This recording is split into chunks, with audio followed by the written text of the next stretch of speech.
پیغمبر علیه الصلاة والسلام همیشه دا دعا کول اللهم اعنی علی ذکرک و شکرک و حسن عبادتک.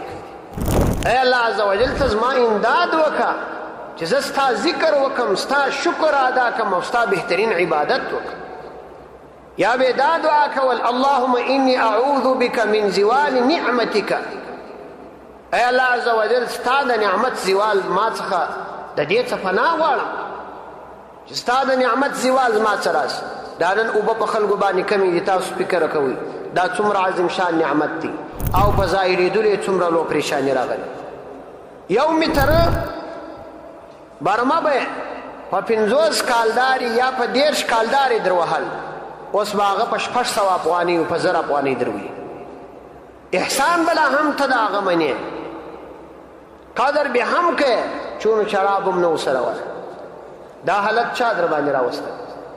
قل ارأيتم ان اصبح ماؤكم غورا فمن يأتيكم بماء معين.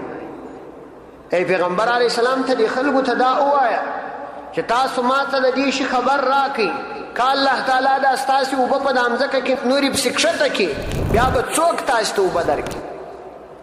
څوک به بیا درکړي؟ او موږ د دې نعمت سره څونه ظلم کوو.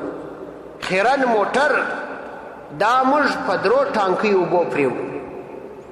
د الله تعالی د عظیم شان نعمت داسې ضایع کوو په اودسونو باندې، په کورونو باندې.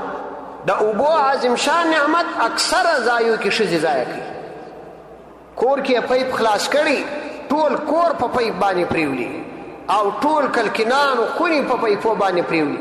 حال دا چې دا دغه اوبو عظیم شان نعمت دا یې ناشکري ده او الله تعالی د دغه ناشکري په صورت کې د خلکو څخه دا نعمت اخلي.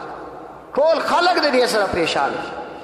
اوس نو چې دا اوبه پر کمېدو سوې، دا الله تعالی دا نعمت په کمېدو سو، دا په برمه نه راځي چې بس برمه والا ته ورسه چې برمه ووه لاندې زور پسې ووهل، دا اوبه نورې کښته کېږي. دا د الله تعالی په استغفار کېږي چې یا الله ما ستا د دغه نعمت ناشکري کړې، ته ما ته د شکر توفیق راکړه، ګناهونه پرېږده.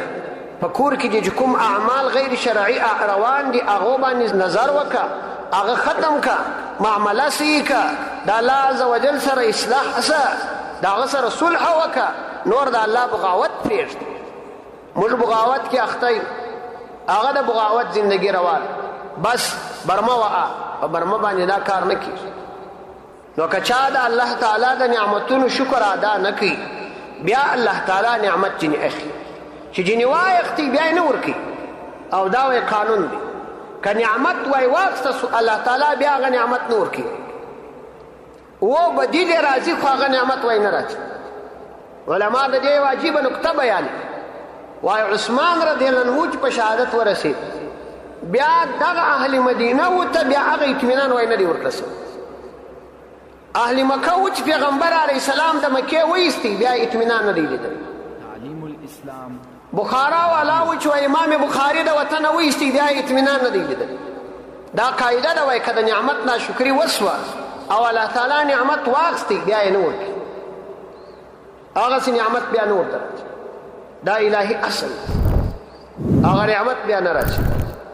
خود به بل حالت راشي خو هغه حالت نه راځي. نو زما دا غرض دی چې موږ څنګه کولی شو د الله تعالی د نعمت شکر ادا کړو.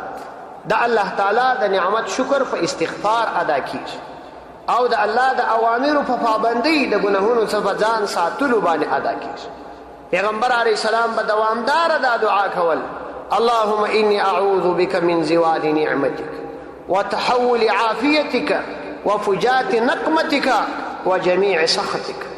ای الله عز وجل زه په تا سره پناه غواړم ستا د نعمتونو د زوال څخه او د عافیت د ختمېدلو سره چې تا زما سره د عافیت کومه معامله کړې، او ستا د نافرمانۍ څخه چې ستا عذاب را باندې راشي، وفجات نقمتک او ناببره ستا د عذاب څخه ستا عذاب را باندې راشي. دا دعاګانې پیغمبر علیه السلام چې کولې دی د امت ته وښودې. موږ بیچارهګان نه دعا کوو نه د الله تعالی څخه خپل ګناهونه معافو، بس پر دغه اسباب مزور دی چې برمه راولم په کور کې برمه ووم چې اوبه ډېرې شي، په دا رقم نه ډېرې. زوم کا انسان د الله تعالی څخه استغفار وغواړي او په اخلاص الله ته توبه وباسي دا ګرد کورنۍ وباسي دغه برمه به اوبه کوي